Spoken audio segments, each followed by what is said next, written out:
इस सुबह के लिए पिता परमेश्वर कि आपने हमें ये खूबसूरत सुबह को दिखाया, उसके लिए बहुत बहुत धन्यवाद। हम आपको आदर महिमा गौरव प्रशंसा चढ़ाते हैं पिता परमेश्वर कि आज के दिन में आप हमें इस्तेमाल करो और हमारे हृदय से आप अपनी महिमा लो। होने तो हमारे परमेश्वर की हम जो भी आराधना करें वो आपको कबूल योग्य हो हमारे परमेश्वर।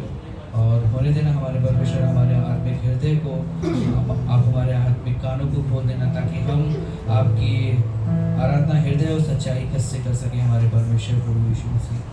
धन्यवाद देते हैं यहाँ पर आए हुए सभी लोगों को आप अभिषेक करना, उनके आत्मिक कानों को हृदय को खोल देना ताकि जो भी आपका वचन रूपी बीज उनके हृदय में बोया जाए वो बहुत ही ऐसे उनके जीवन में काम आने पाए। पिता हर एक क्षण को हम इस्तेमाल कर सके, हर एक क्षण को पिता परमेश्वर हम आपके लिए दे सके, हम हृदय से आराधना कर सके, हम आपके नाम में मग्न हो सके, हम आपके नाम में पिता परमेश्वर जो सच्चाई है उस सच्चाई को हम समझ सके हमारे परमेश्वर प्रभु। होने देना आप आज पूरे दिन आप हमें अगुवाई करना, होने देना हमारे परमेश्वर आराधना में और संदेश में, हर एक सहभागिता में, हर एक फेलोशिप में आप हमारे संग रहें। धन्यवाद देते हैं, प्रार्थना विधि प्रभु यीशु के इकलौते नाम से मांगते हैं, आमीन।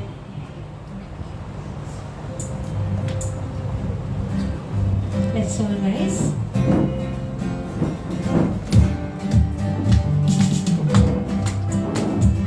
यीशु ने हमें छुड़ाया है पापों के जाल से, यीशु ने हमें बचाया है शैतान के जाल से, यीशु ने हमें छुड़ाया है पापों के जाल से।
We can rejoice, Lord, and this morning here in your house is a celebration of what you have done, God. We've come here to celebrate your love. We've come here to celebrate your kindness towards us. We've come here to celebrate your grace. We've come here to celebrate your mercy, God, towards us. Your mercies that are new morning by morning, new mercies we see, God. Moment by moment, Lord, we're basking in your grace. And we've come here to just thank you. With grateful hearts, God, we come to thank you, God, that you have allowed us to come into your house, God. Who are we? Just sinners, God. But you have chosen us. You found us. You chose us. And you placed us in your family as sons and daughters, God. We just come, Lord, into your house to say, God, thank you. We lift up our hands and say, God, thank you for your love. Thank you for that cross. Thank you for your grace, God.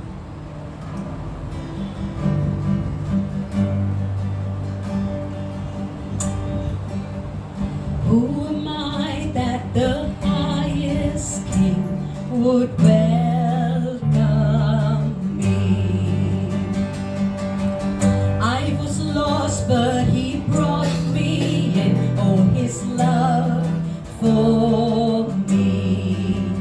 Oh, his love for me. Oh, the sun sets free. Oh, it's free indeed. I'm a child of God. Yes, I am.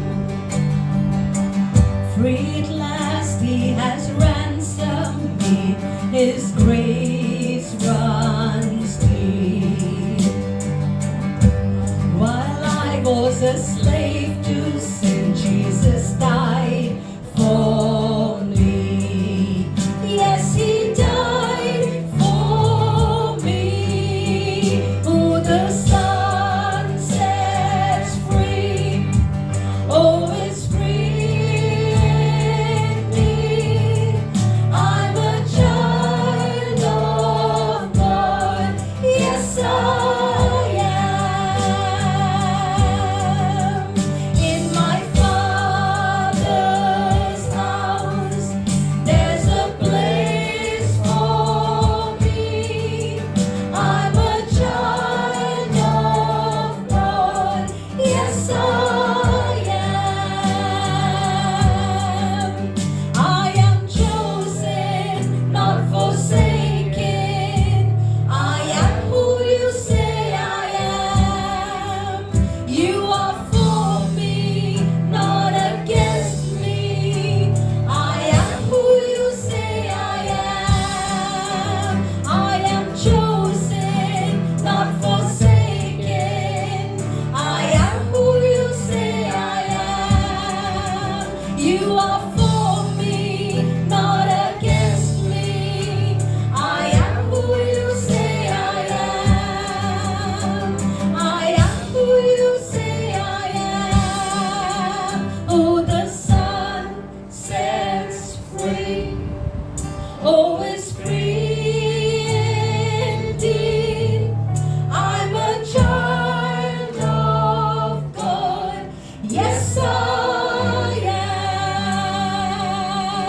am. In my Father's house, there's a place for me. I'm a child of God. Yes, I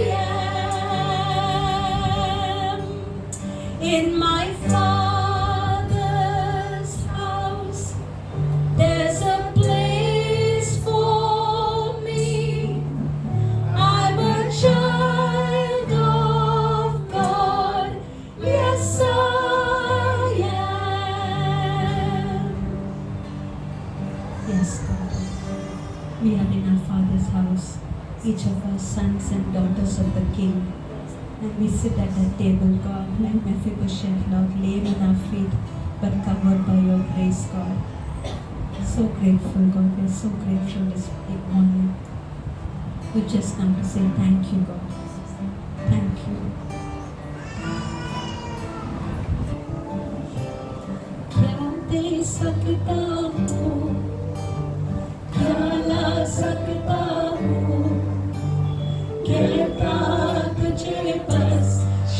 शुक्रिया ओ क्या दे सकता हूँ क्या ला सकता हूँ कहता तुझे बस शुक्रिया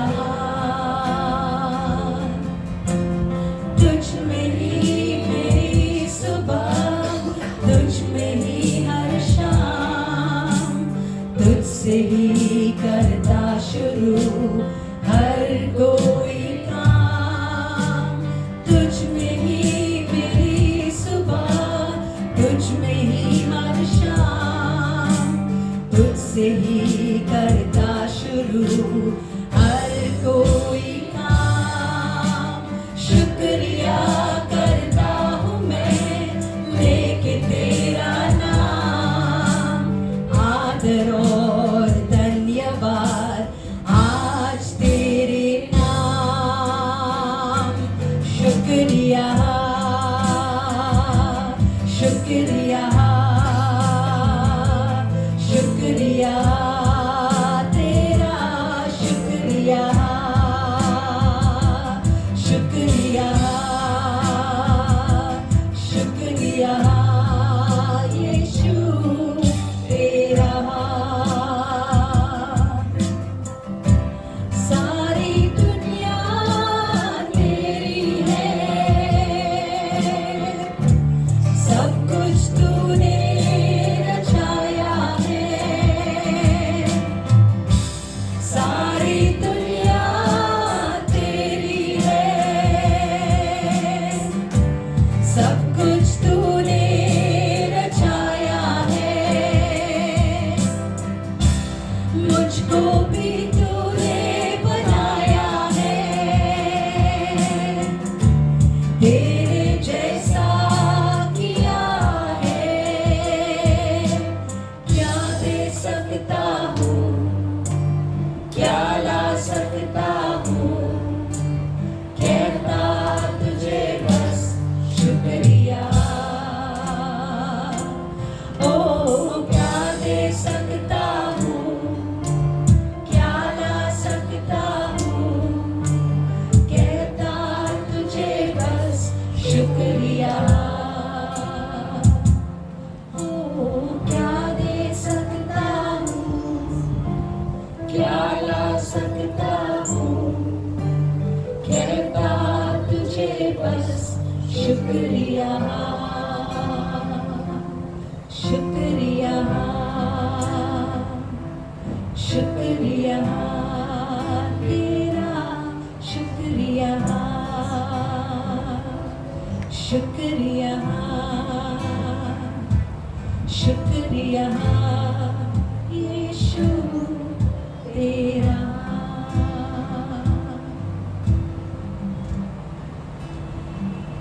Bless the Lord, O my soul, and all that is within me. Bless His holy name. Bless the Lord, my soul, and do not forget any of His benefits, who pardons all our guilt, who heals all your diseases, who redeems your life from the pit, who crowns you with favor and compassion, who satisfies your years with good things, so that your youth is renewed like the eagle. Thank you, God. We commit our service, Lord, today into your hands. And we have an expectation, Lord. We have an expectation from heaven, because we know that you are the good shepherd and you feed your people, God. We've come with an expectation into your house to hear from heaven. Thank you, Jesus. Bless our service, Lord, today. In Jesus' name we pray. Amen.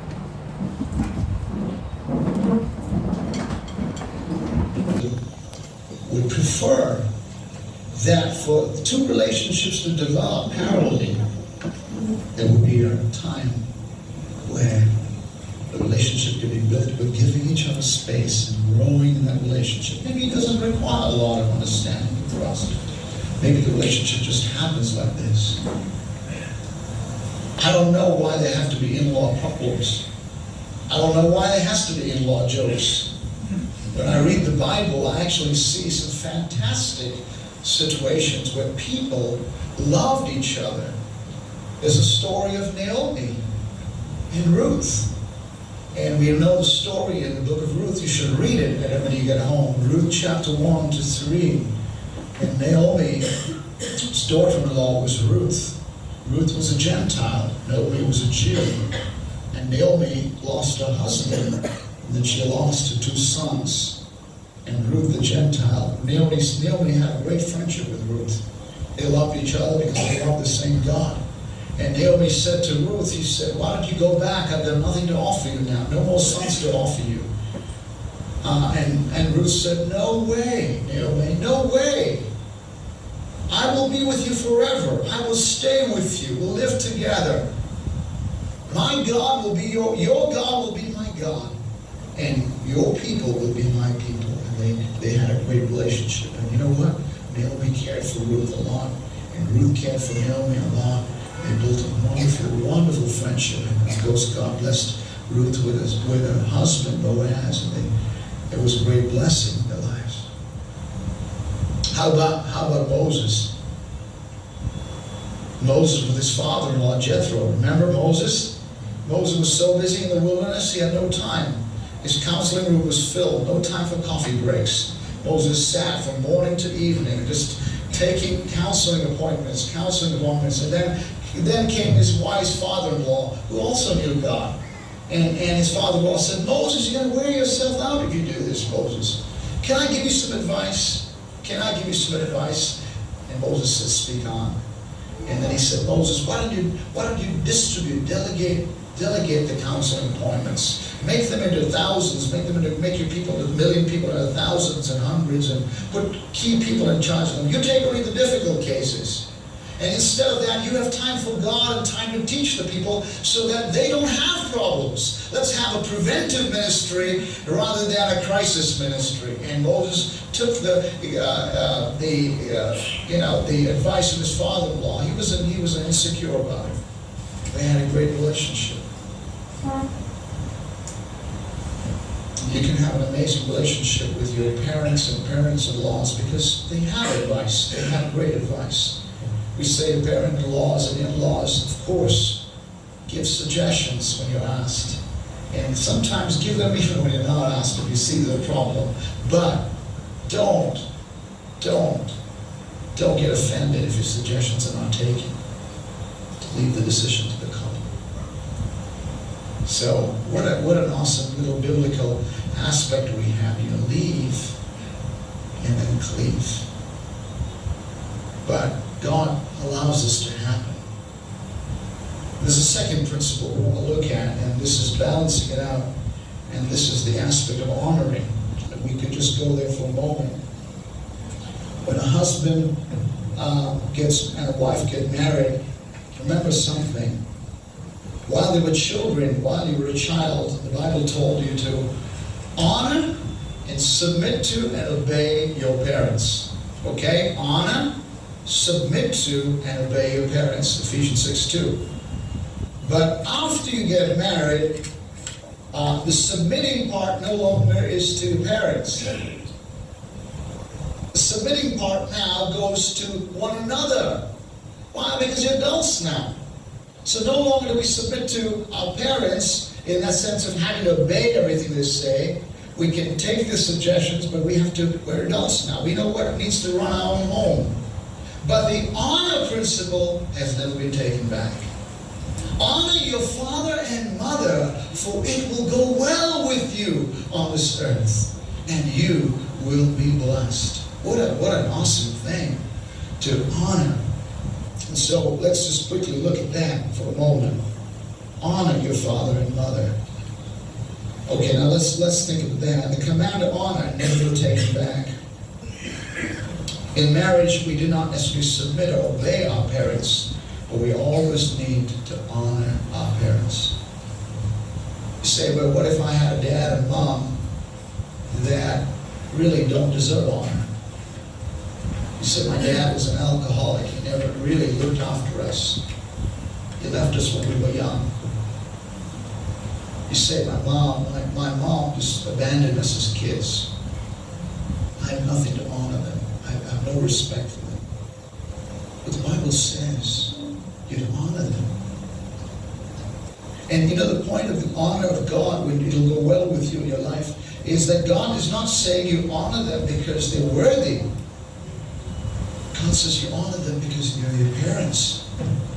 And you have to love them and honor them because they were created in the image of God and they have a need.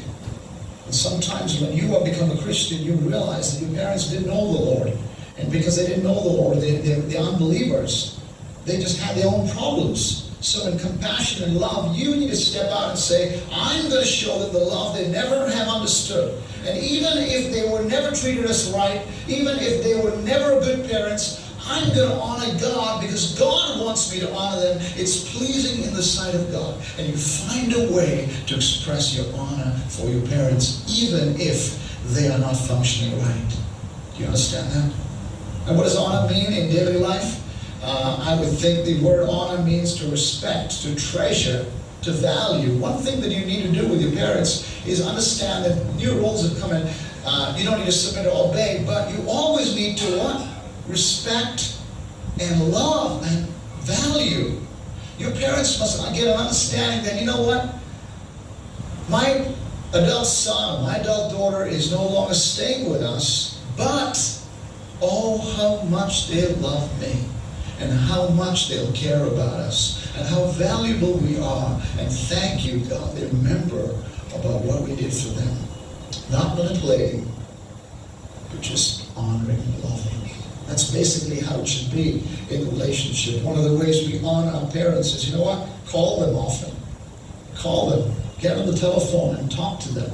That's a good way to honor your parents. Speak to them. Another way we go is try and visit them when you can. Now that may not be possible if your parents are living in another country or living in another state. But visit them if you can.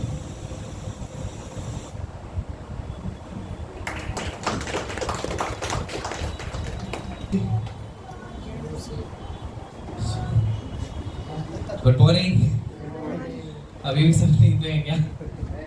Okay, इतना अच्छा संदेश सुना आपने, है ना?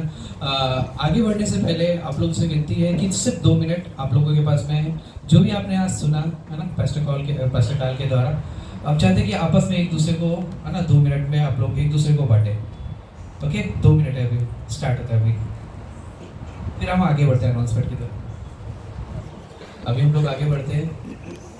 संदेश में हम लोग, मैं और दिनेश ब्रदर, हम लोग बात कर रहे थे कि जो परमेश्वर ने जब आदम को बनाया, है ना, आदम को बनाने से लेके, और बोलते ना, पहला मनुष्य जो परमेश्वर ने बनाया, और आखिरी जब परमेश्वर फ्यूचर में किसी को भी, परमेश्वर ने सभी को किसी न किसी के, है ना, अधिकार में रखा है ना। तो वो बहुत इम्पोर्टेंट है कि अधिकार, वो भी मतलब जैसा कि पास्टर बता रहे थे, उन्होंने पंक्ति कोट की, इफिसियों की किताब, प्रभु में आप अपने मम्मी पापा का, अपने बड़ों का आदर करो, है ना। उन्होंने बताया, सारी परिस्थिति बताई, कंडीशन कैसी भी हो, वो अविश्वासी हो सकते हैं, वो कैसी भी परिस्थिति में हो सकते हैं, या हो सकता है कि कई बार सिचुएशन ऐसी आए कि आप उनको पसंद मत करो, है ना। मैं एक चीज़ जो मैं मेरी लाइफ से मैं बता रहा हूँ, सच्ची उदाहरण है, मेरे ख्याल से अभी 3-4 दिन पहले ही मेरी वाइफ ने मेरे को आँख दिखाई उस चीज़ के लिए, मैं यहाँ पे खड़े होकर बता रहा हूँ। आज से कुछ समय पहले की बात है, जब हमने घर खरीदा, कुछ ऐसे डिसीजन थे जो मुझे अपने, बोलते ना कि मेरे मम्मी पापा नहीं, पर परमेश्वर, बोलते ना कि शुरुआत से अभी तक परमेश्वर ने हमको किसी न किसी के अंडर में रखा है। तो मेरे ससुर जी, है ना, तो वो मुझे बोल रहे थे, वो मुझे गाइड कर रहे थे कि ऐसे नहीं ऐसे करो, पर मेरे लिए ऐसा था कि नहीं, मैं कर सकता हूँ।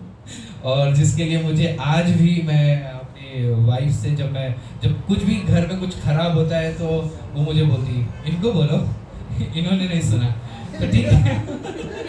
तो ज़रूरी है कि परमेश्वर ने अगर हमारे लिए, अगर हमारे मम्मी पापा को रखा है, या हमारे, बोलते ना कि उन्होंने सारी पंक्तियाँ भी उन्होंने कोड की, किस तरीके से जो मूसा के बारे में बताया, है ना, और उसकी एस्तर की किताब से भी बताया, परमेश्वर ने हम लोगों को किसी न किसी के अंडर में रखा है, वो इम्पोर्टेंट है ना।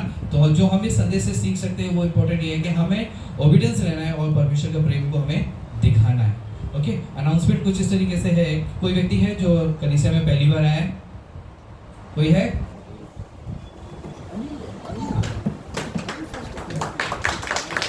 जोरदार तालियों से स्वागत करेंगे हम लोग। बहुत बहुत धन्यवाद कलिसिया में आने के लिए। बैठ सकते हैं आप लोग। और राहुल आप पहली बार है, आप पहले आ चुके हैं, तो राहुल भाई के लिए हम लोग जोरदार तालियों से स्वागत करेंगे। ओके, और एक चीज़ और, आज हमारे दोस्त, हमारे भाई और हमारे पास्टर आप लोगों के बीच में परमेश्वर के संदेश को लेकर आने वाले पास्टर सतीश का हम लोग जोरदार तालियों से स्वागत करेंगे। अभी नहीं आ रहे, इससे पहले ऑफरिंग होगा। ऑफरिंग के लिए आज बोलते ना, आज हमारे साड़ू भाई आज हमारे साड़ू भाई जो दान का संदेश लेकर आ रहे हैं, तो उससे पहले हाँ, सागर का हम लोग जोरदार तालियों से स्वागत करेंगे। और संदेश के लिए अच्छे से सभी लोग दीजिएगा। हाँ,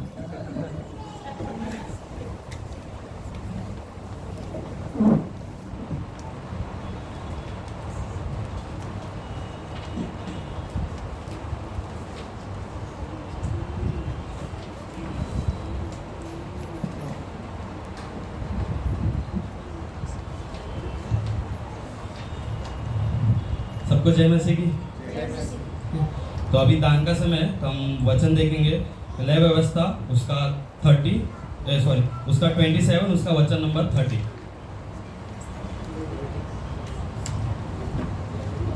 फिर भूमि की उपज का सारा 10वां अंश, चाहे वो भूमि का बीज हो चाहे वो वृक्ष का फल, वह यहोवा का ही है और वह यहोवा के लिए ही पवित्र ठहरेगा।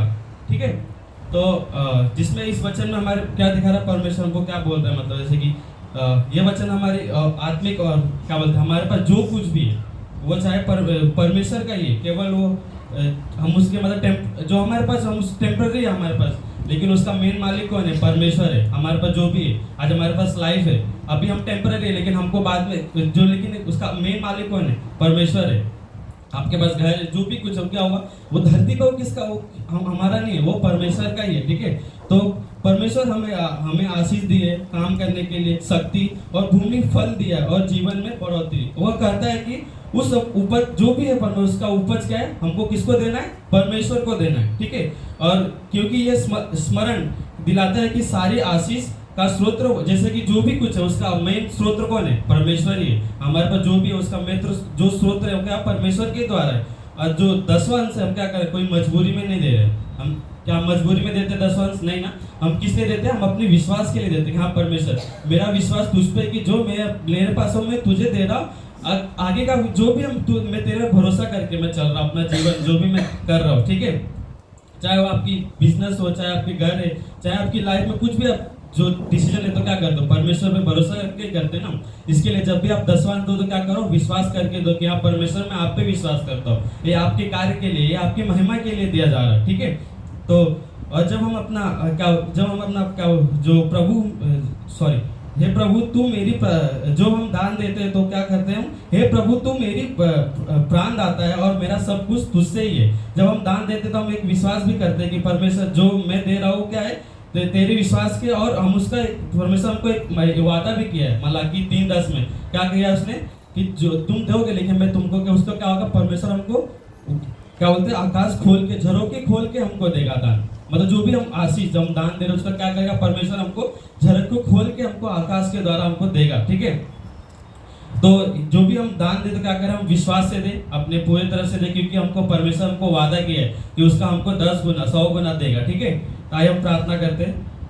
प्यारे पिता, धन्यवाद देते इस दिन के लिए, समय के लिए। पिता परमेश्वर, हम महान सर्वशक्तिमान है पिता परमेश्वर, हम जो भी दान दे पिता परमेश्वर आपके विश्वास के द्वारा पिता, आपके महिमा के लिए हो, इसके लिए हम होने दे पिता परमेश्वर। ये छोटी सी प्रार्थना आपके नाम से मांगते हैं, सुन और कबूल कर, आमीन।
resurrect and redeem. The song of the saints forever will be.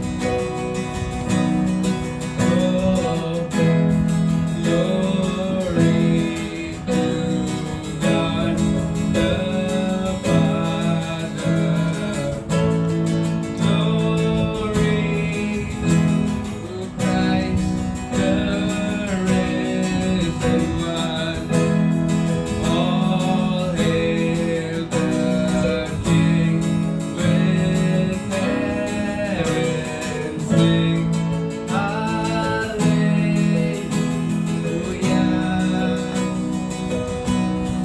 This we believe, that we have a Savior, Jesus the Christ, for our sin crucified. Oh, yes, we believe. On the third morning, God was the stone, for He rose back to life.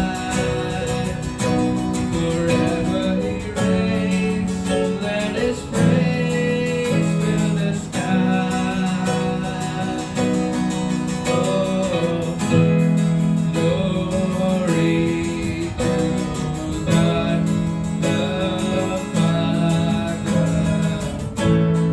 Glory to Christ the risen one.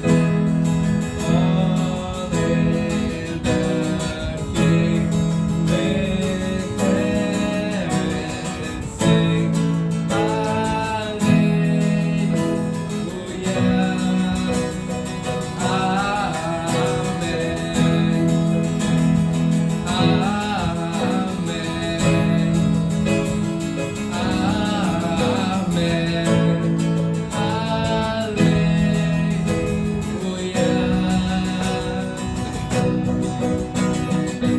We believe in the saving gospel. We believe in the living word. We believe in the Holy Spirit moving in His holy church. We believe in the King of heaven. We believe that Jesus is coming again. Hallelujah.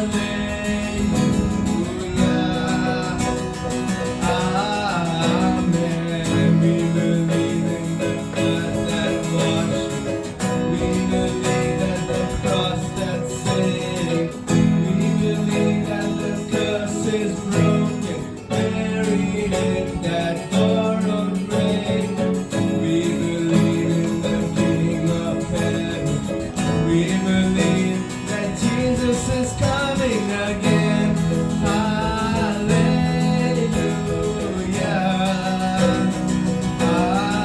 Amen. Hallelujah.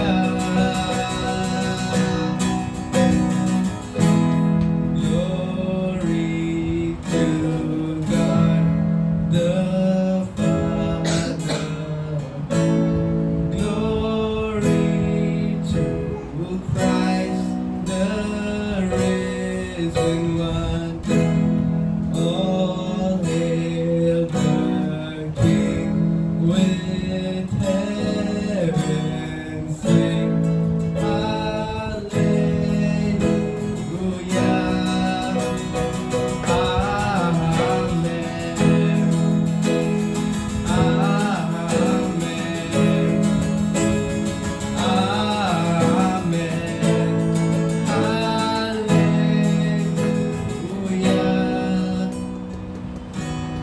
This we believe,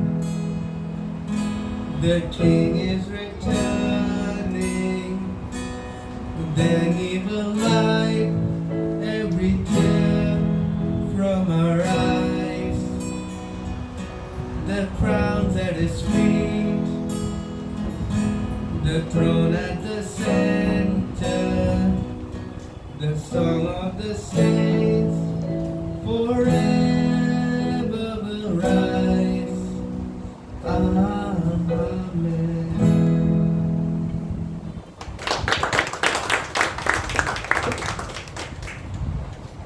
school के सारे children तो पीछे जा सकते हैं। अभी समय है सतीश की तरफ बढ़ने का। आइए हम लोग जोरदार ताली से स्वागत करेंगे पैसा सतीश का।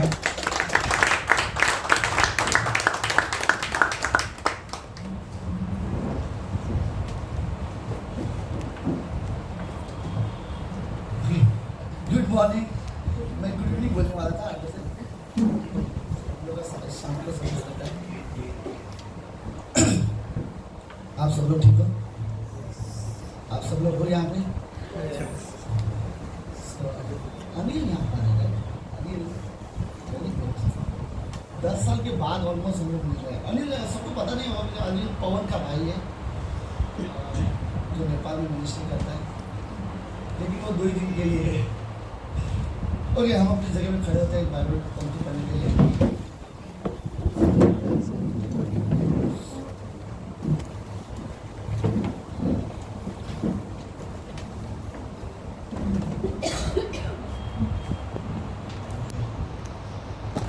मास्टर किशोर यहाँ पे नहीं है, फिर भी उनको बोल देना मैंने टाइटल बोला था। पहले शमूएल की किताब उसका 12वां अध्याय 19 और 20वीं पंक्ति में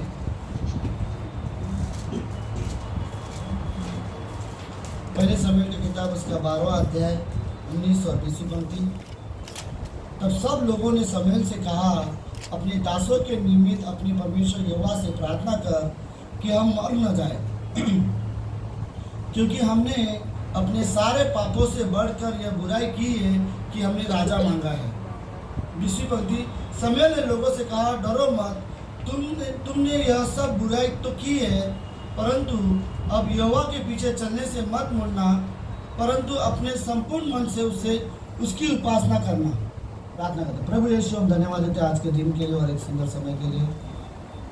प्रभु यीशु, जैसे वो गीत हम सुन रहे थे पिता कि हमारा राजा वापस आने वाला है, और हम रियली विश्वास करते हैं हमारे पास परमेश्वर है। हाँ पिता, हम रियली विश्वास करते हैं हमारे पास परमेश्वर है।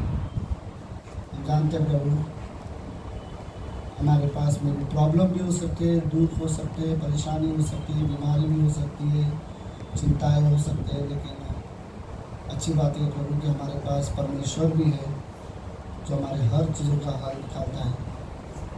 प्रभु धन्यवाद, आज इस समय हम सच में चाहते हैं कि परमेश्वर की आप हमसे बातें करो, और हम रियली आप पर विश्वास करना चाहते हैं। धन्यवाद देते प्रभु यीशु। ये प्रार्थना यीशु मसीह के नाम से करते हैं, आमीन। आपसे बढ़ सकते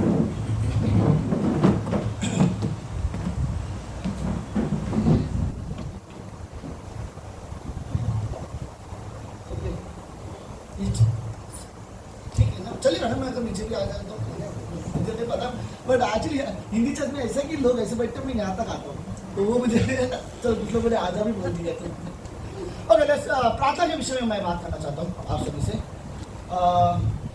कुछ चीज़ें हैं, मैं विश्वास करता हूँ इस कमरे में हर व्यक्ति प्रार्थना करता है और प्रार्थना में समय बिताता है परमेश्वर के साथ, राइट। ओ हाँ, ये भी एक मेरा प्रॉब्लम है। अब सुनाई दे रहा है? ओके, तो मेरा सवाल आप लोगों से ये है, तो ये प्रार्थना के बारे में, कि ऐसी क्या चीज़ है जो आपको प्रार्थना के लिए मोटिवेट करती है। हर एक विश्वासी प्रार्थना करता है, प्रार्थना हम सब प्रार्थना करते हैं, और हम जानते हैं एक विश्वासी की सबसे ज़रूरत वाली चीज़ वो है हमारे लाइफ में, वो है प्रार्थना। अगर शैतान हमारे प्रेयर लाइफ में अटैक कर सकता है और वो जीत हासिल कर सकता है, प्रार्थना के जीवन में यदि वो हमें गिरा सकता है, तो मान लो शैतान हमें हर एक एरिया में गिरा सकता है, राइट। अगर प्रार्थना के एरिया में अगर शैतान हमें नहीं गिरा सकता, तो कई सारी चीज़ें ऐसी जिस एरिया में शैतान को गिराना शायद हमारे लिए मुश्किल हो जाएगा, क्योंकि प्रार्थना हमारा ऐसा है जैसे कि हम प्रार्थना करते हैं लेकिन काम परमेश्वर को करना है। बट सवाल ये है कि आपके लाइफ में जब आप प्रार्थना करने जाते हो, ऐसी क्या चीज़ है जो आपको मोटिवेट करती है? सिर्फ ये कि आप क्रिश्चियन हो तो प्रार्थना करनी चाहिए, राइट, तो ये फिर हमारा एक ड्यूटी की तरह हो जाएगा। तो रियल में आपको क्या मोटिवेट करता है आपके लाइफ में कि आपको प्रार्थना करना जरूरी है? कईयों के लिए हो सकता है कि दुख, प्रॉब्लम, परेशानी, चिंताएं, बीमारी, ये चीज़ें अगर हमारे जीवन में, तो हमें लगता है कि हमें प्रार्थना करना चाहिए। तो ये अच्छी बात है, या फिर हमारी ज़रूरत है जिसकी वजह से हम परमेश्वर के पास जाते हैं और मांगते हैं। लेकिन अगर इन रीजन की वजह से अगर हम प्रार्थना करते हैं, तो फिर आपको हमेशा दुख, प्रॉब्लम, परेशानी, चिंताएं और बीमारी का इंतजार करना पड़ेगा आपके जीवन में आए, ताकि आप प्रार्थना कर सको, राइट। तो एक्चुअली में हमें प्रार्थना के लिए कौन सी चीज़ें जो मोटिवेट करता है? सिर्फ एक चीज़, परमेश्वर, राइट। हमारा परमेश्वर के साथ एक रिश्ता है, परमेश्वर हमसे प्रेम करता है, हम जानते हैं, और हम भी परमेश्वर से प्रेम करना चाहते हैं। और इसीलिए वो रिश्ता जो है हमारा परमेश्वर के साथ, वो रिश्ता हमें मोटिवेट करता है हमें प्रार्थना करने के लिए, राइट। तो हर एक विश्वासी के जीवन में सबसे जरूरी हिस्सा है वो है प्रार्थना। लेकिन दुख की बात है, मैं किसी को ब्लेम नहीं कर रहा हूँ, मैं ब्लेम के लिए यहाँ आया हूँ सच्ची, बट ये प्रैक्टिकल मेरे लाइफ में भी होता है, हम सभी के लाइफ में हो सकता है। लेकिन ये भी सच है कि कई बार हमारा जो बिजी लाइफ होता है या बिजी स्केड्यूल होता है ना, वो हमें बिना प्रार्थना के जीवन जीना सिखा देता है, राइट। और हम धीरे धीरे 1, 2, 3 बार शायद हम प्रार्थना करने भूल जाते हैं, और फिर धीरे धीरे आगे हम सीख जाते हैं बिना प्रार्थना के जीवन जीना, राइट। तो आई थिंक हमें रियली जरूरत है कि हमारे लाइफ में सबसे ज़्यादा इम्पोर्टेंट अगर कोई चीज़ है विश्वासी के लाइफ में, वो प्रार्थना है। मेरा दूसरा सवाल आप लोगों से ये है, ओके, आप अपने जीवन में प्रार्थना को कितना इंपॉर्टेंस देते हो? देखो, मेरे पास शब्दों के लिए बयान करने के लिए बहुत सारे वर्ड्स हैं कि प्रार्थना कितना इंपॉर्टेंस है। अगर क्या बोलते हो, अगर आपको निबंध लिखने दिया जाए तो आप बहुत अच्छे अच्छे वर्ड्स लिखोगे, राइट, कि प्रार्थना आपके जीवन में कितना इंपॉर्टेंस है। बट प्रैक्टिकली मैं बात कर रहा हूँ कि मैं अगर मेरे अंदर देखूँ, मैं प्रार्थना को कितना इंपॉर्टेंस देता हूँ। और कैसे पता चलेगा एक्चुअली में कि मैं प्रार्थना को सच में अपने लाइफ में इंपॉर्टेंस देता हूँ या नहीं देता हूँ? सिंपल तरीका ये है, फिर आप ये देखो आप प्रार्थना कितना करते हो, राइट। ये मत देखो प्रार्थना के बारे में आप कितना बोल सकते हो, बट ये देखो आप अपने लाइफ में कितना प्रार्थना करते हो।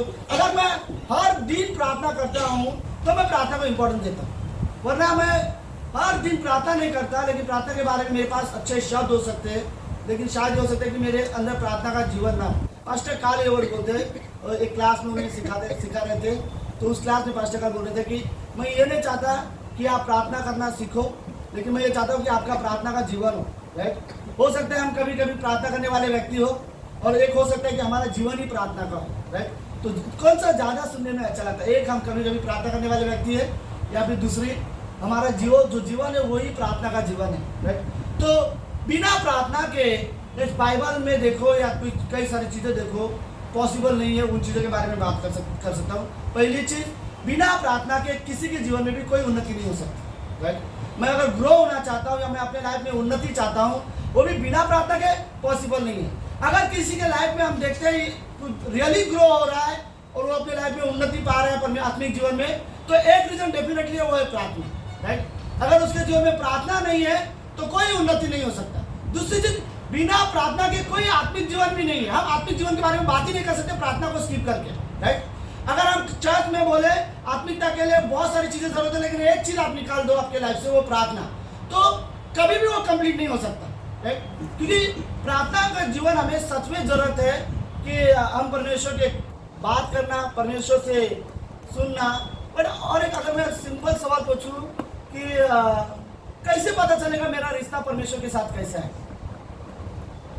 अगर मुझे अपने आप को परखना है मेरा रिश्ता परमेश्वर के साथ कैसा है, तो मुझे कैसे पता चलेगा? सिंपल चीज, दो चीज परखो अपनी लाइफ में। आप ये देखो कि आपका प्रार्थना का जीवन कैसा है, और दूसरा ये देखो आपके वचन के साथ रिश्ता कैसा है, राइट। अगर आपका बाइबल के साथ रिश्ता अच्छा है और प्रार्थना के साथ आपका जीवन सही है, ओके, ये मेरे आगे आने को से हो रहा है, ओके। सो अगर मेरा बाइबल पढ़ता हूँ, इसका मतलब ये मैं परमेश्वर से आवाज़ सुनता रहता हूँ, और मैं प्रार्थना करता हूँ, इसका मतलब मैं परमेश्वर से बात कर रहा हूँ, राइट। तो हमारे बीच में जो एक अच्छी कम्युनिकेशन है, इससे पता चलता है कि हमारा आत्मिक जीवन भी सही है, परमेश्वर के साथ रिश्ता भी जरूरी सही है, राइट। प्लस और भी कुछ चीज़ें, अगर बिना प्रार्थना के कुछ चीज़ें हैं जो पॉसिबल नहीं हो सकती, ओके। बिना प्रार्थना के कोई भी विश्वास का हीरो नहीं बन सकता।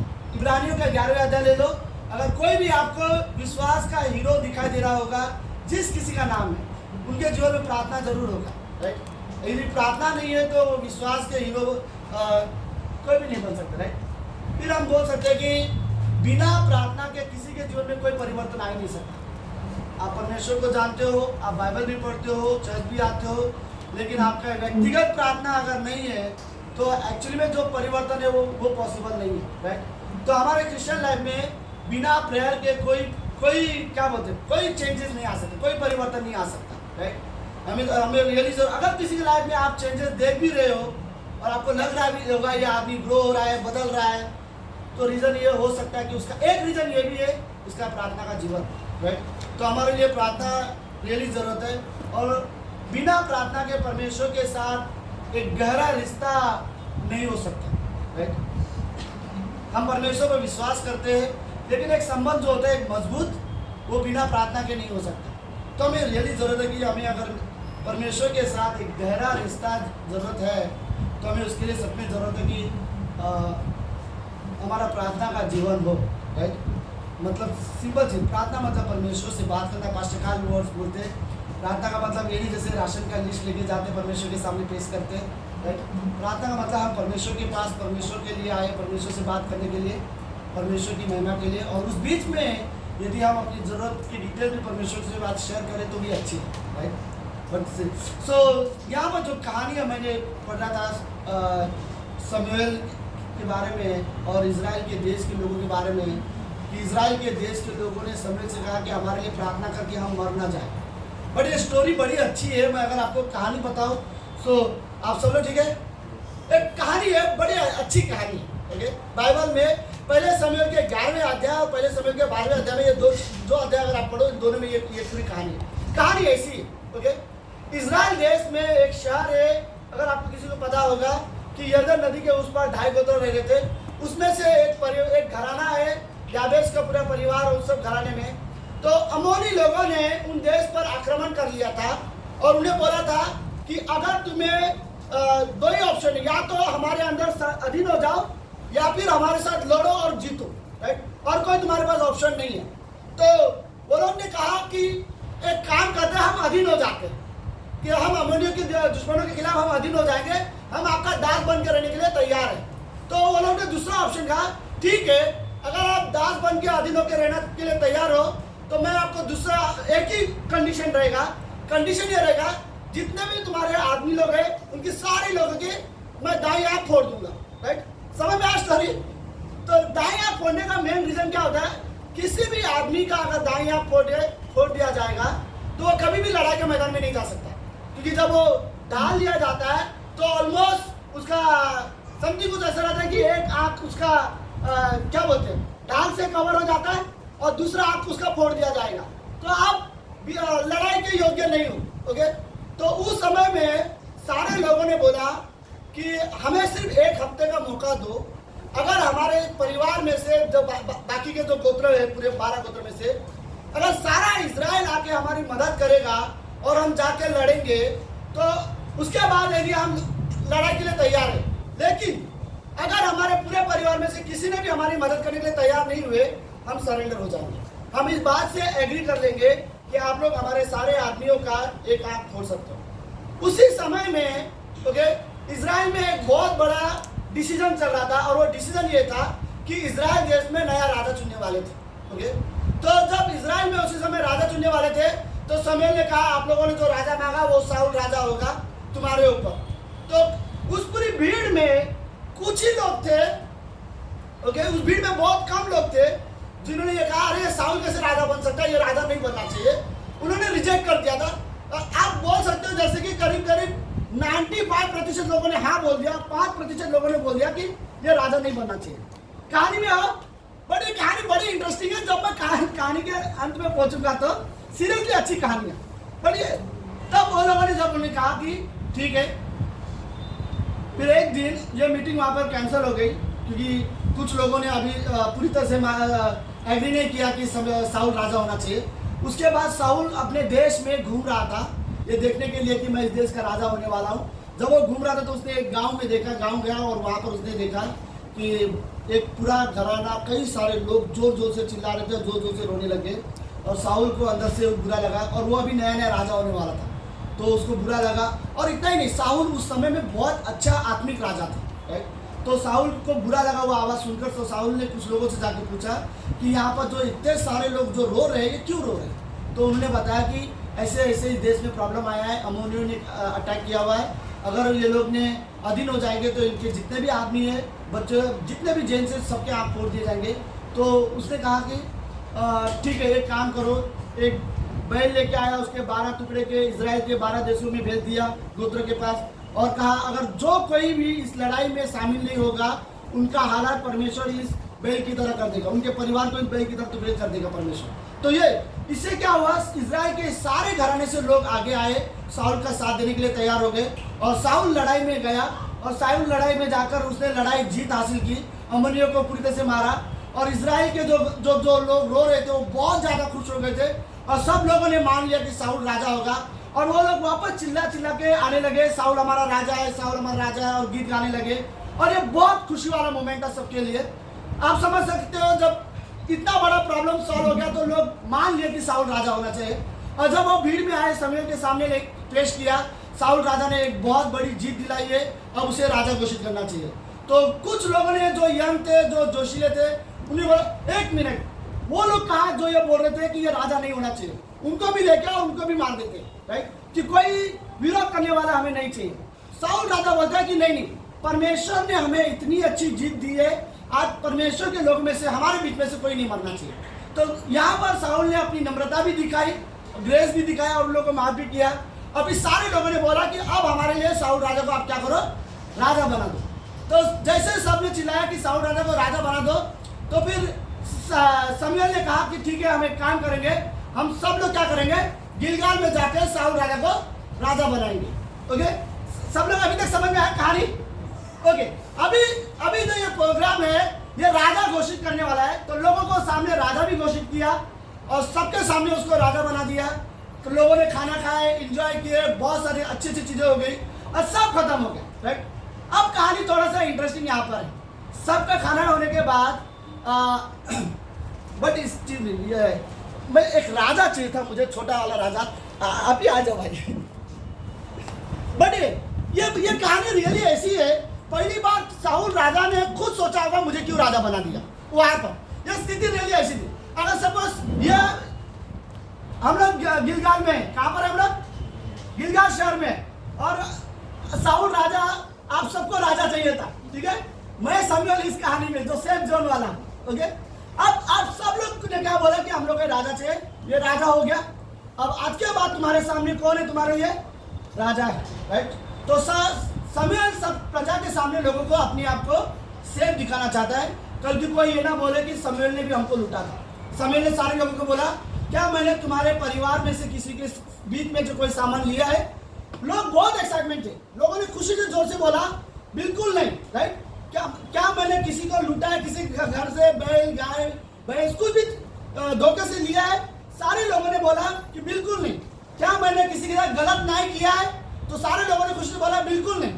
मैं जानता हूँ मेरे बच्चे गलत थे, वो दोनों भी खराब थे, इसलिए तुमने एक राजा मांगा और मैंने तुम्हें क्या कर दिया, एक राजा दे दिया। तो सारे लोगों ने जोर से चिल्लाने लगा, साउल हमारा राजा है, साउल हमारा राजा है, ठीक है। अब जैसे सारे लोगों ने ये वर्ड बोला, साउल हमारा राजा है, साउल हमारा राजा है, वैसे शमूएल ने सबके सामने एक वर्ड बोल दिया। शमूएल बोला, लेकिन मैं और एक बात आप सबको बताना चाहता हूँ, पता है क्या? आप सभी लोगों ने परमेश्वर की नज़र में बहुत बड़ा पाप किया है, आपने अपने लिए राजा मांगकर और परमेश्वर को राजा रिजेक्ट कर दिया। अब इमेजिन करो, तो अब साउल राजा बनने के बाद अंदर सोचता होगा, मुझे क्यों ये सब बोला जा रहा है, या सबके सामने मुझे क्यों खड़ा किया जा रहा है? और शमूएल ने सारे लोगों को पता क्या बोला, मैं आज ये प्रूव करना चाहूंगा, प्रूव करके दिखाऊंगा कि आप सब लोग ने जो राजा मांगी है, ये सच में गलत डिसीजन है, और ये मैं नहीं बोलूंगा, ये खुद परमेश्वर बोलेगा।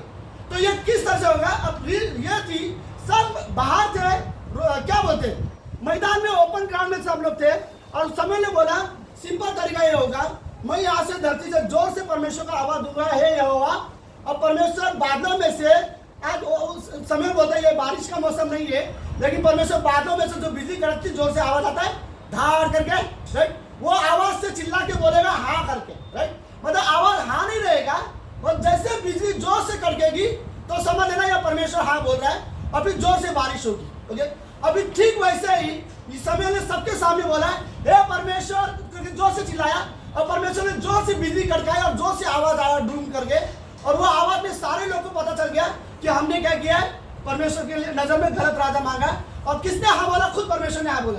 और फिर जोर से बारिश आने लगी। ओके, अब जोर से बारिश आ रही है, सारे लोग भीग रहे, उधर ही खड़े, कोई कहीं नहीं जा रही। लोगों के अंदर जो खुशी थी हमें नया राजा मिला, वो खुशी भी नहीं रही लोगों के अंदर। अब सारे लोगों ने जोर से बारिश आने के बाद भी सारे के सारे बारिश में वहीं पर खड़े हैं चुपचाप, कोई कुछ नहीं बोल रहा, सीधा खड़े हैं। और सारे लोगों ने उस बारिश में शमूएल को एक ही बात बोली, शमूएल अब हमारे लिए प्रार्थना कर, ऐसा ना हो कि हम मर जाए। हमने सच में ये बात गलत की है कि हमने परमेश्वर के खिलाफ छोड़कर हमने हमारे लिए अलग सा राजा मांगा, राइट। और उस तेज बारिश में सारे लोग भीग रहे। और पहली बार मैंने बाइबल में पहली बार ऐसा वर्ड देखा। ओके, पता शमूएल ने क्या आंसर दिया? मैं ये गलती नहीं करना चाहता कि मैं तुम्हारे लिए प्रार्थना करूं, राइट। पहली बार शमूएल रिजेक्ट कर रहे तुम्हारी प्रार्थना को। वो बोलता है मैं सिर्फ इतना कह सकता हूं, सच्चाई में और सच्चे मार्ग में मैं तुम्हारी अगुवाई जरूर करूंगा, लेकिन मैं तुम्हारे लिए प्रार्थना नहीं करूंगा, क्योंकि तुम गलत चीज मांग रहे हो और मैं उसके लिए प्रार्थना कैसे करूं, राइट। और जिस चीज से परमेश्वर फिलहाल नाराज है, ओके, सो आप राजा पैसे, ओके। तो ये सारी कहानी थी, पर मेरा इस कहानी में बोलने का रियल मतलब क्या था? ओके, शाऊल राजा को, शमूएल को सबके सामने लाकर राजा को खड़ा कर देना, और राजा का एक तरह से ये राजा का अभिषेक था। लेकिन ऐसा अभिषेक तो पहली बार हुआ रहेगा, राइट, जिसमें अभिषेक भी साथ में है और अपमान जैसा चीजें भी साथ में है, राइट। लेकिन मेरा सवाल ये है कि शमूएल यहाँ पर इतना स्ट्रांगली खड़े होकर ये मैसेज क्यों दे रहा है कि तुम सभी लोगों ने एक राजा मांगा जो परमेश्वर के नजर में बहुत बड़ा पाप है, राइट। क्या इजराइल देश में राजा मांगना पाप था? ऑफकोर्स हाँ, क्योंकि परमेश्वर चाहता था कि वो इजराइल देश का राजा की तरह अगुवाई करेगा, राइट। और जब पहली बार शमूएल को जब पता चला लोग राजा मांग रहे, तो शमूएल ने परमेश्वर को कहा कि लोगों को राजा चाहिए। तो शमूएल निराश होकर उसने परमेश्वर को बोला था। तो परमेश्वर ने शमूएल को बोला था, शमूएल तू क्यों निराश हो रहा है? इन्होंने तुझे नहीं, मुझे रिजेक्ट किया, राइट, क्योंकि मैं इनका राजा था, इन्होंने अपने लिए अलग राजा मांग के मेरा अपमान किया हुआ है, राइट। और यह बात सुनने के बाद शमूएल चुप नहीं रह सकता। वो परमेश्वर का नबी है, और वो जो परमेश्वर की ओर से लोगों को बोलना था उसको वो सबके सामने खड़े होकर बोलना जरूरी था, ओके। बट रीजन ये थी, प्रॉब्लम क्या था? राजा मांगना इजरायलियों में गलत क्या प्रॉब्लम क्या था? सिंपल चीज पता है, इजराइल देश में हर प्रॉब्लम, परेशानी, दुख, कोई भी चीज आए ना, सबसे बेस्ट तरीका पता है क्या था? उनके पास परमेश्वर का भवन था जिसके पास वो जाते थे और अपनी सारी चीजें, दुख, प्रॉब्लम वहां बताते थे। अब प्रॉब्लम ये होगा, अब तुम्हारे पास एक राजा आ गया है, तो तुम छोटी मोटी दुखों के लिए परमेश्वर के भवन में नहीं जाओगे, तुम कहाँ जाओगे? राजाओं के पास जाओगे। पर इजराइल की सबसे बड़ी गलती क्या थी? परमेश्वर के सामने पहले इजराइली के पास एक ही ऑप्शन था कोई भी प्रॉब्लम के लिए, परमेश्वर। अब इजराइली के पास दूसरा ऑप्शन मिल चुका है, राइट। अब हमारे पास राजा भी है, अब हम राजा के पास भी जा सकते हैं, परमेश्वर के पास बजाय जाने। कोई भी व्यक्ति के पास प्रॉब्लम होगा तो याजक के पास जाता था, मंदिर में जाता था, लेकिन अब प्रॉब्लम होगा तो किसके पास जाएंगे? राजा के पास जाएंगे। तो इनडायरेक्टली परमेश्वर के भवन में जाना और परमेश्वर से प्रार्थना करना इजरायलियों का कम हो जाएगा, क्योंकि उनकी जो निर्भरता थी पहले परमेश्वर पर थी, अब किस पर निर्भर हो जाएंगे वो लोग? राजा के ऊपर। यही बात परमेश्वर जानता था, इसलिए परमेश्वर जानता था कि सिर्फ इतना ही नहीं कि इनकी जरूरतों के लिए नहीं, सेकेंड ऑप्शन के हिसाब से भी नहीं, और उनका प्रेयर लाइफ में भी बहुत सारे प्रॉब्लम आ सकता है अगर ये लोग ने दूसरा राजा मांगा तो, राइट। और पहली बार मुझे सबसे अच्छा लगा था, पहली बार कोई गलत प्रार्थना के लिए शमूएल ने सीधा सीधा बोल दिया, मैं तुम्हारे लिए प्रार्थना नहीं करूँगा।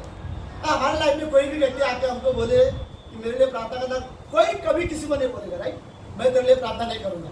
लेकिन पहली बार शमूएल ने ये वर्ड बोला कि मैं तुम्हारे लिए प्रार्थना नहीं करना चाहता। ओके, बस हम सभी के जीवन में प्रार्थना बहुत जरूरी है, लेकिन प्रार्थना की सुंदरता प्रार्थना के बारे में बात करने से ज़्यादा प्रार्थना करने में है। हम रियली हर एक विश्वासी के लिए सबसे ज़्यादा उनकी मानो बहुत ज़्यादा ज़रूरत की हिस्सा है कि हम प्रार्थना करते हैं, परमेश्वर के साथ समय बिताएं, राइट। ओके, लेट्स आखिरी में कितने पॉइंट है? 5 ही है। आप सब लोग ठीक है? मुझे नहीं पता कितना देर तक ये सर्विस खत्म होता है, कितने बजे खत्म होता है? मैं चाहता नहीं, मेरा शाम को सर्विस है 6:30 बजे, तो 4 बजे तक मेरे ओके। सिंपल 5 ऐसी चीजें हैं जो प्रार्थना हमारे जीवन में काम करती है। ओके, अगर आप प्रार्थना करें, मैं ऑफकोर्स परमेश्वर ब्लेसिंग देता है, प्रॉब्लम सॉल्व करता है, चीजें होती है, बहुत सारी चीजें होती है, बट उन चीजों के अलावा मैं बात कर रहा हूँ हमारे क्रिश्चियन लाइफ में 5 ऐसी चीजें जो हमारी प्रार्थना हमारे जीवन में काम करता है। पहली चीज प्रार्थना हमारे जीवन में जो करता है वो ये, प्रार्थना हमारे और परमेश्वर बीच के जो संबंध है उसे गहरा बनाता है, राइट। प्रार्थना के द्वारा हमारे और परमेश्वर के बीच जो संबंध है वो गहरा होता है। जो व्यक्ति जितना प्रार्थना करता है वो उतना परमेश्वर के साथ समय बिताएगा, राइट। तो कई सारे लोगों के जो अगर रिश्ते परमेश्वर के साथ मजबूत है, उसका एक रीजन उनकी प्रार्थना का जीवन है, राइट। तो हमारे लिए सच में जरूरत है। मतलब मैं ये बोलना चाहता हूँ, मुझे कोई डिटेल्स के लिए प्रार्थना नहीं करना है, बट मेरे और परमेश्वर के बीच एक संबंध है, राइट। क्योंकि इतना याद रखो कि हमारे जीवन के अंत में और आखिरी में सबसे ज़्यादा चीज़ जो देखा जाएगा वो यही देखा जाएगा, हमारा रिश्ता कैसा था परमेश्वर के साथ, राइट। आप ये नहीं सोचोगे मैंने लाइफ में क्या हासिल किया, क्या बोलते ना, कितना कमाया, नाम कितना है, वो चीज़ें आखिरी में तो खाली एक ही चीज़ सोचोगे, मेरा रिश्ता कैसा था परमेश्वर के साथ, राइट। सो प्रार्थना हमारे और परमेश्वर के बीच के जो रिश्ता है उसे मजबूत बनाता है। दूसरी चीज़, प्रार्थना हमें सामर्थ देता है, ओके। हर चीज़ करने के लिए प्रार्थना आपको रियली सामर्थ देता है। मुझे नहीं पता, पर शद्रक मेशक अबेदनगो जब आग में डालने वाले थे और वो खड़े होकर बोलते कि हमारा परमेश्वर हमें इस आग से बचा सकता है, पर दूसरी स्टेटमेंट उससे ज़्यादा अच्छा लगता है, वो बोलते हैं अगर ना भी बचाए तो भी हम तेरे बनाए मूर्ति के सामने नहीं झुकेंगे। पर सवाल ये है, शद्रक मेशक अबेदनगो, आप लोग के अंदर ये ताकत कहाँ से है, राइट। कि तू राजा के सामने इतना फॉर्मली बोल पा रहे हैं, इसके लिए ये ताकत कहाँ से? दानियल दिन में 3 बार प्रार्थना करता है, उसके बाद शेर के पिंजरे में डाल दिया जाता है, फिर वो वहाँ पे रिलैक्स सोता है। पर सवाल रियली ये होता है कि इनके अंदर वो सामर्थ कहाँ से आता है, राइट। अब्राहम को अपने बेटे को परमेश्वर के लिए वेदी पे चढ़ाना था। मैं रियली बोल रहा हूँ, एक ताकत चाहिए, राइट। कौन इजीली एक पिता अपने बेटे को मारने के लिए तैयार हो जाएगा?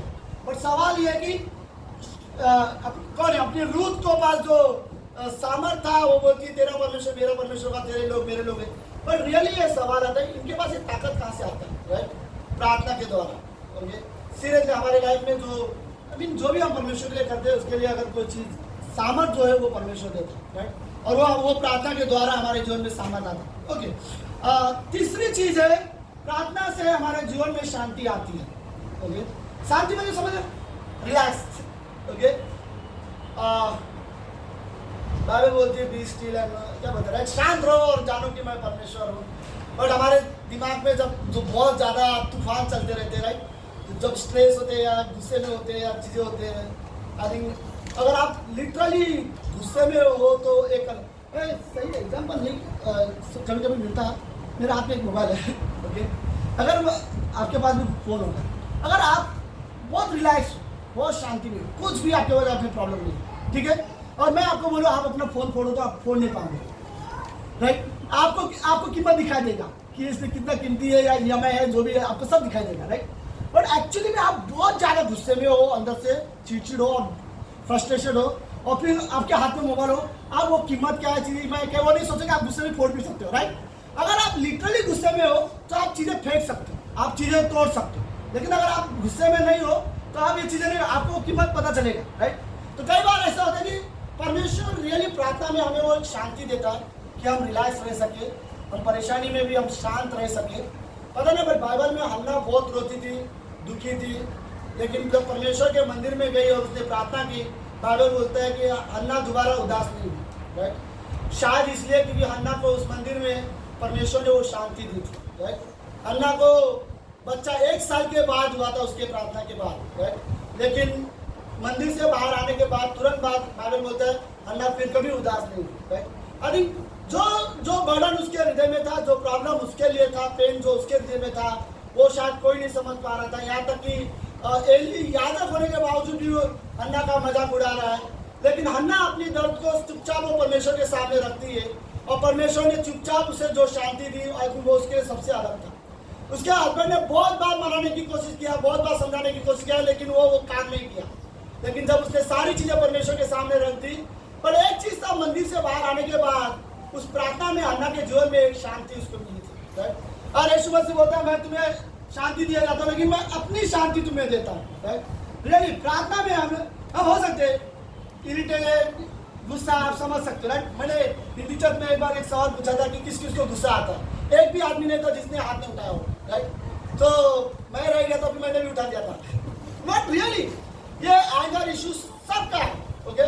बट रियली परमेश्वर हमें, हमारे दिमाग में जो तूफान चलता रहता है, राइट, थॉट प्रोसेस चलते रहते हैं गुस्से वाले, राइट, बट परमेश्वर हमारे हृदय में सच में वो शांति देता है और उन सारी चीज़ों को निकाल देता है, राइट। सो प्रार्थना हमारे जीवन में सच में शांति देता है। ओके कितना हो, 3 ही होगा। ओके, चौथी चीज, प्रार्थना हमारे जीवन को बदलता है। ओके, सिर्फ हमें ब्लेस नहीं करता, सिर्फ हमें मटेरियल चीजों के साथ हमें अच्छा नहीं बनाता। प्रार्थना हमारे जीवन में परिवर्तन लेके आता है, right. So I think realism हमारे हृदय को बदलता है, हमारे सोच को बदलता है, हमारी इच्छाओं को बदलता है, राइट। पहले हमारी इच्छाएं, सोच पहले अलग थी, लेकिन प्रार्थना में आने के बाद हम रियली देखते हैं लोगों के अंदर वो परिवर्तन दिखा देते हैं। देखिए, मुझे बहुत पहले व्यक्ति ने बोला था, जो पहले बहुत ड्रिंक करता था लेकिन अब नहीं करता क्योंकि यीशु मसीह में आ गया। किसी ने नहीं बोला उसको कि चर्च आता है दारू पीना छोड़ दिए, लेकिन अपने आप उसने चीज़ें छोड़ दिया। लेकिन वो अपनी गवाही में ये बोलते कि ऐसा नहीं कि जस्ट मैंने पीना छोड़ दिया, बट ऐसा भी अब वो इच्छा ही नहीं रही है, राइट। पता नहीं, तो मैं रियली बोला कि शायद ये परमेश्वर का रियली कार्य है कि हमारे अंदर से उन गलत इच्छाओं को भी वो निकाल देता है, राइट। हमें ऐसा लगता है अब हम परमेश्वर के सामने जीवन जीते हैं, परमेश्वर के सामने प्रार्थना में क्या होता है, राइट। ऐसा रियली नहीं ना, हम आंखें बंद करते हो, हम बोलते हैं, और ऐसा नहीं कि हम जब बड़बड़ कर रहे हैं, हमें पूरा अंदर से विश्वास होता है कोई सुन रहा है, राइट। और हम विश्वास करते हैं परमेश्वर है, वो सुन रहा है, हम उससे बात कर रहे हैं जैसे व्यक्ति की तरह। ऐसा कोई दिखता है तो बात करना अलग होता है, लेकिन प्रार्थना उससे बड़ी बात है, राइट। हम नहीं देखते परमेश्वर को, नहीं देखते पवित्र आत्मा को, नहीं देखते, हमने यीशु मसीह को नहीं देखे, लेकिन जब हम अपने घर में आंखें बंद करते हैं, प्रार्थना करते हैं, हमें रियली विश्वास करते हैं कि यहाँ कोई है, जो हम खाली इस कमरे में बड़बड़ नहीं कर रहे, परमेश्वर हमारे शब्दों को सुन रहा है और वो हमारी प्रार्थना का उत्तर भी देता है, राइट। अब कई सारे लोगों के घर में अकेले में प्रार्थना करते हैं, लेकिन फिर देखते हैं कि परमेश्वर ने उनकी प्रार्थना का उत्तर देखा, तो उसे लगता है उस दिन कोई था जो सुन रहा था, राइट। क्योंकि उत्तर ये दिखाता है कि किसी ने हमारी प्रार्थना सुनी और हमारी प्रार्थना का उत्तर भी दिया। प्रभु यीशु मसीह बोलते हैं, अपने घर में जा, अपने दरवाजा बंद कर और प्रार्थना कर, गुप्त में जो कुछ तू अपने पिता से मांगेगा तेरा पिता वो तुझे देगा। बट कभी कभी ऐसा लगता है सारे दरवाजे खिड़की तो बंद कर देते, लेकिन एक दिमाग में जो दरवाजा होता है नेगेटिविटी का, अविश्वास का, पता नहीं होगा कि नहीं, वो दरवाजा बंद करना हम कई बार भूल जाते हैं, राइट। हम प्रार्थना करते हैं तो हम अंदर से रियली विश्वास करते हैं परमेश्वर हमारी प्रार्थना को उत्तर दे रहा है, राइट। इवन हम प्रार्थना करने के बाद हमारा लास्ट शब्द क्या रहता है, यीशु मसीह के नाम से आमेन, राइट। लेकिन विश्वास के बिना आमेन शब्द भी व्यर्थ है, राइट। अगर आपने अंदर से विश्वास नहीं किया और आमेन बोला तो आमेन शब्द का फायदा क्या है। अगर आप आमेन बोल रहे हो, आमेन का मतलब क्या है, ऐसा ही हो, राइट। बट अगर आप आमेन बोल रहे हो तो आपके अंदर वो विश्वास होना रियली जरूरत है। तो प्रार्थना हमारे जीवन को परिवर्तन करता है, ओके। और आखिरी में प्रार्थना, लेकिन एक चीज जो हमें जरूरत है प्रार्थना में, वो है धीरज, राइट। हमें धीरज की बनाए रखने की जरूरत है। ऐसा नहीं कि आज प्रार्थना किया तो कल तक हो जाना चाहिए, पता नहीं।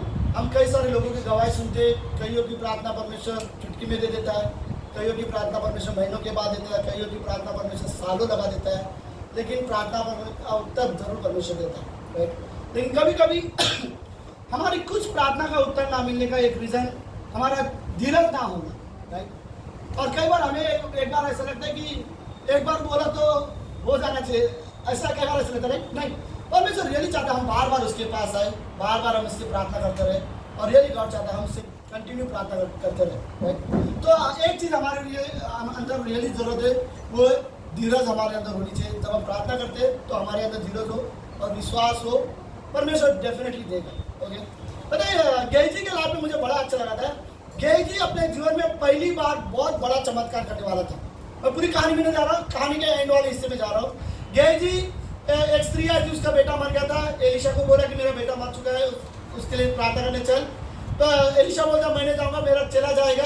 अपनी लाठी उसको दिया, बोलता ये लाठी ले और जाके उस बच्चे के मुंह में टच कर देना और बच्चा जिंदा हो जाएगा, राइट। तो गेय जी इमेजिन उसके हाथ में लाठी और अपने जीवन में पहली बार चमत्कार करने जा रहे हैं, वो भी कौन सा चमत्कार, मरे हुए बच्चे को जिंदा करना, राइट। तो गेय जी ने लाठी लिया, बहुत खुशी से हो गया, बहुत उसे लगा मैं मेरे लाइफ में पहली बार बच्चे को चंगाई करने जा रहा हूँ। वो गया घर के अंदर गया, रूम के अंदर गया, देखा बच्चा पड़ा हुआ है, सब ठीक कर दूंगा सोचा। उसने जाके छड़ी लिया, उसके मुंह पे टच कर रहा है, बच्चा जिंदा नहीं हो रहा है, राइट।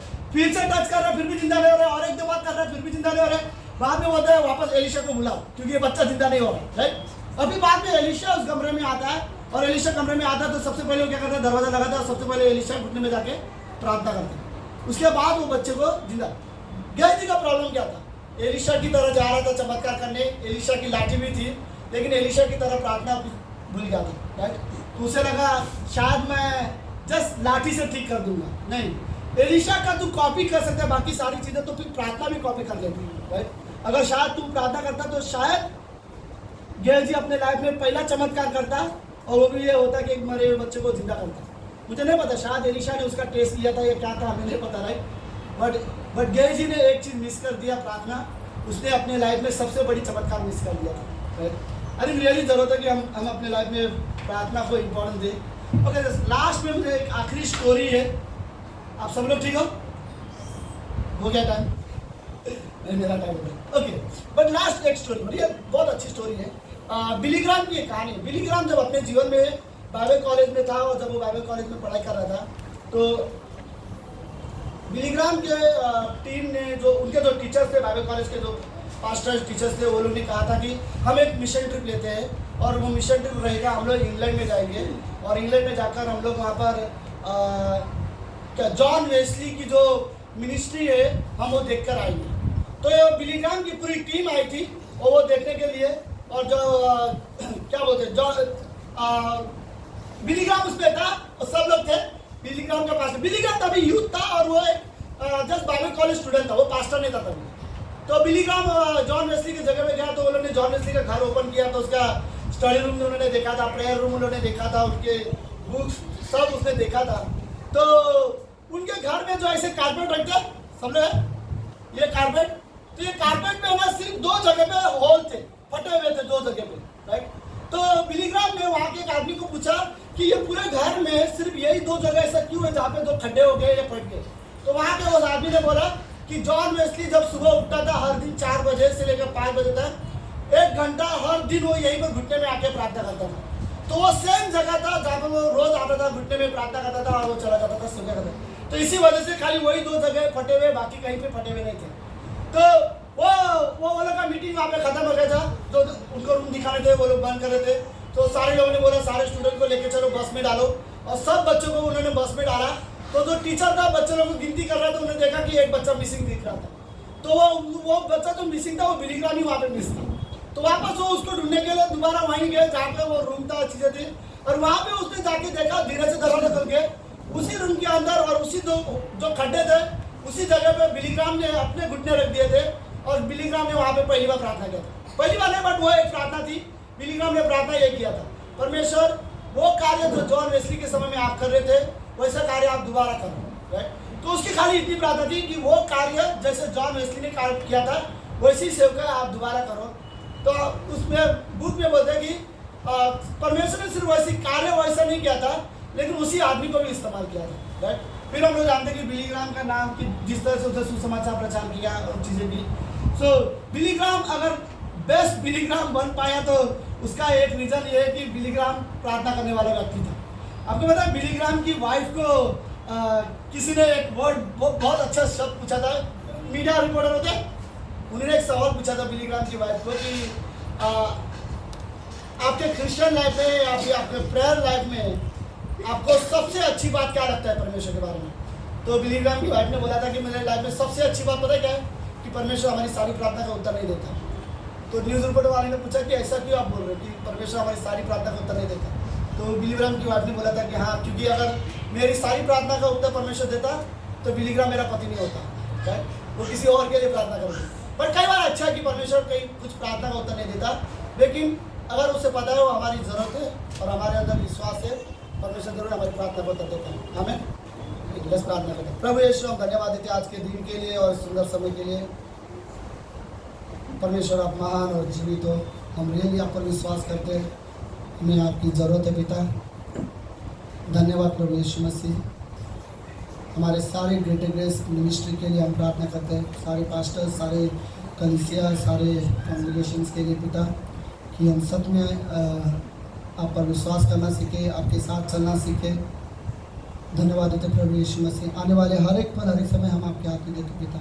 ये प्रार्थना यीशु मसीह के नाम से करते हैं, आमीन।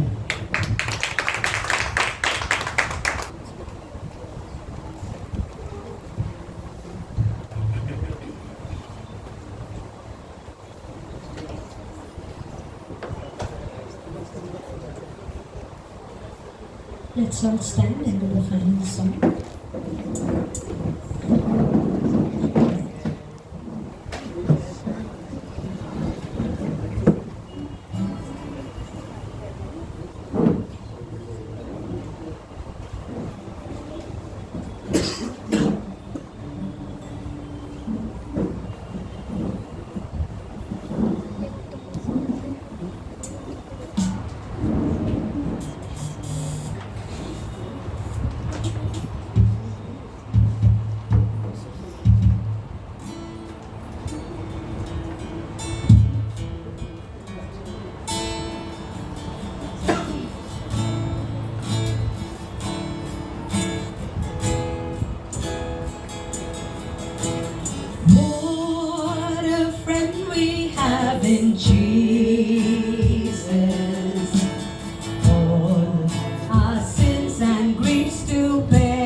everything to God in prayer.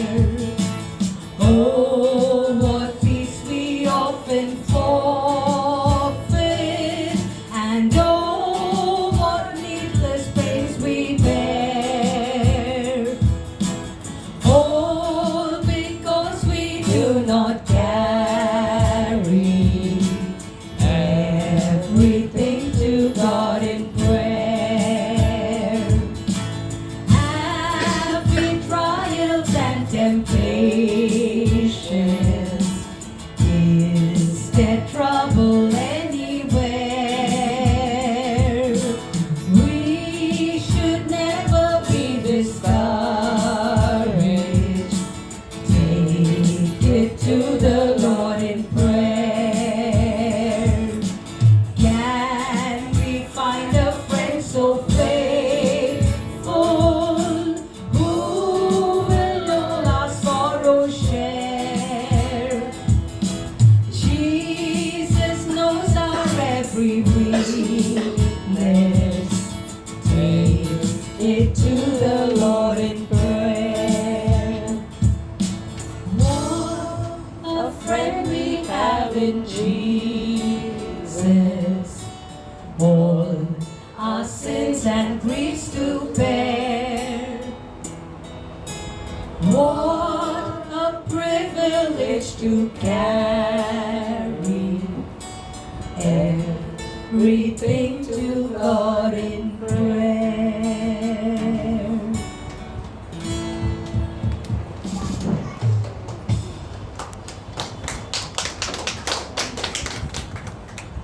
अच्छे संदेश था ना। किसके विषय में था? प्रार्थना, है ना। जो सतीश पास्टर सतीश जब बार बार बोले थे प्रार्थना में आशीष है, जो कुछ भी मतलब प्रार्थना प्रार्थना बोले थे, तो मुझे मेरी प्रार्थना याद आ रही थी जो मेरी गोद में रहती है। ओके, मगर प्रार्थना बहुत इम्पोर्टेंट है ना। प्रार्थना कई बार हम करके भूल जाते हैं, मगर परमेश्वर उसको कभी नहीं भूलता, है ना। और उन्होंने लास्ट में एक बताया ना कि कई बार परमेश्वर हमारी बहुत से ऐसी प्रार्थनाओं को नहीं सुनता है, शायद वो हमारे अच्छे के लिए, है ना। और स्टार्टिंग जब उन्होंने किया था तो मुझे वो पॉइंट बहुत अच्छा लगा। यदि हमारे जीवन में, है ना, यदि हमारे जीवन में अगर हमारा प्रार्थना का जीवन नहीं है, तो जितनी भी खराब चीज़ें हैं हम उसमें जा सकते हैं, है ना। हम अविश्वास में जा सकते हैं, हम मूर्ति पूजा में भी जा सकते हैं, हम हर एक परिस्थिति में जा सकते हैं जहाँ पर शैतान हमको लेके जाना चाहता है। क्यों? क्योंकि हमारा जो जीवन है वो प्रार्थना का जीवन नहीं है ना। तो इम्पोर्टेंट है कि हमारा व्यक्तिगत जीवन जो है प्रार्थना में हमारा जीवन बहुत मजबूत हो।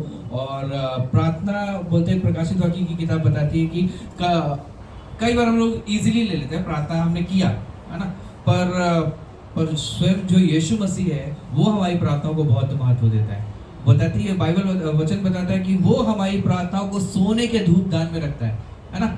सोने के बर्तन में उन प्रार्थनाओं को रखता है। हम करके भूल जाते हैं, है ना। हम करके बस यूं ही हम लोग लाइटली लेते हैं और हम भूल जाते हैं, मगर उन प्रार्थनाओं को परमेश्वर बहुत ही अच्छे से रखता है और सोने के धूपदान में उसको रखता है ना। तो स्वयं परमेश्वर जिसने आकाश और धरती को बनाया, है ना, जिसने हमें बनाया, वो परमेश्वर हमारी प्रार्थनाओं को इतना महत्व देता है, तो हमें भी कितना महत्व देना चाहिए ना। हमारा जीवन भी प्रार्थना के द्वारा ही, है ना। तो कुछ प्रार्थना विधि है, एक लास्ट में एक आप लोगों से बताना चाहता हूँ। 29 को हियरिंग है ना। जो हमारे भाई जिनको इस समय जेल में डाला गया है ना, जो कल पास्टर सतीश का इस संदेश के लिए आइए हम लोग प्रार्थना करते हैं। धन्यवाद हमारे राजा, हमारे परमेश्वर, प्रभु आप महान है, सर्वशक्तिमान परमेश्वर। धन्यवाद देते इस संदेश के लिए, अद्भुत संदेश के लिए, कि हमने जाना कि पिता परमेश्वर कि आप प्रार्थना के द्वारा सब कुछ कर सकते हो। आपने डैनियल की प्रार्थना सुनी, आपने हैना की प्रार्थना सुनी, और वही परमेश्वर आज आप हो। आज भी आप हमारी प्रार्थनाओं को सुनते हो पिता। आज हम यहाँ पर सभी हम लोग यहाँ पर बैठे हैं कि इसका नतीजा है, ये हम बोल सकते हैं कि किसी न किसी पास्टर का, किसी न किसी भाई या बहन की प्रार्थना का नतीजा है कि हम यहाँ पर बैठे हुए हैं हमारे परमेश्वर। प्रभु धन्यवाद उन प्रार्थनाओं को सुनने के लिए कि जिसके द्वारा हम यहाँ पर हैं हमारे परमेश्वर। प्रभु आगे की प्रार्थनाओं को हम आपके चरणों में रखते हैं। हमारी आत्मिक, शारीरिक, व्यक्तिगत हर एक प्रार्थना को हम आपके चरणों में लेकर आते हैं हमारे परमेश्वर। प्रभु होने देना, खासकर हम प्रार्थना करते हैं, हम जो भी हमने संदेश सुना है इस संदेश के अनुसार हम अपने जीवन को जी सके हमारे परमेश्वर, हम आप पर निर्भर रह सके, हम आपसे प्रार्थना कर सके हमारे परमेश्वर। और खासकर हम प्रार्थना करते हैं 29 के लिए उस दिन पिता परमेश्वर, आप खासकर आप उस जज से, मजिस्ट्रेट से आप बातें करो पिता, उसके जिस तरीके से आपने मूसा के टाइम पे पिता परमेश्वर फिरौन के हृदय को आपने नम्र किया था पिता, होने देना कि उन बातों को समझने के लिए जब हमारे वकील जो उन बातों को रखेंगे तो पिता उन बातों को समझने में आप उसे मदद करना हमारे परमेश्वर, वो जान सके, वो समझ सके कि ये आपके लोग हैं हमारे परमेश्वर। ऐसा हम प्रार्थना करते हो। खासकर श्योरिटी के लिए पिता लोगों को लेकर आओ ताकि हम पिता परमेश्वर हम पिता परमेश्वर इस परिस्थिति से आगे निकल सके हमारे परमेश्वर। धन्यवाद देते हैं। आगे का समय हम आपके चरणों में रखते हैं। पैस्टर सतीश को, उनकी मिनिस्ट्री को हम आपके चरणों में रखते हैं। सिस्टर पूनम और बच्चे को हम आपके चरणों में रखते हैं, उनकी मिनिस्ट्री को आपके चरणों में रखते हैं। शाम को जो भी संदेश होगा वो आपके द्वारा होने देना और उनके सेवकाई के द्वारा बहुत सारे लोग आशीष पाए। धन्यवाद देते हैं। पैस्टर के लिए हम प्रार्थना करते हैं, जहाँ कहीं भी है पिता परमेश्वर आप उन्हें सही सलामत रखो, आप अपने वचन से भर देना हमारे परमेश्वर, जो कुछ भी वहाँ पे सीखेंगे पिता होने देना जब वो यहाँ पर आते अद्भुत रीति से आप वो हमें भी सिखा सके, ताकि हम पिता परमेश्वर आपके आपकी गुप्त ज्ञान का पिता परमेश्वर हम उजागर हो सके हमारे परमेश्वर जी में प्रार्थना है। धन्यवाद देते हैं। आगे का समय हम आपके चरणों में रखते हैं। प्रार्थना विनती प्रभु यीशु के इकलौते नाम से मांगते हैं, आमीन।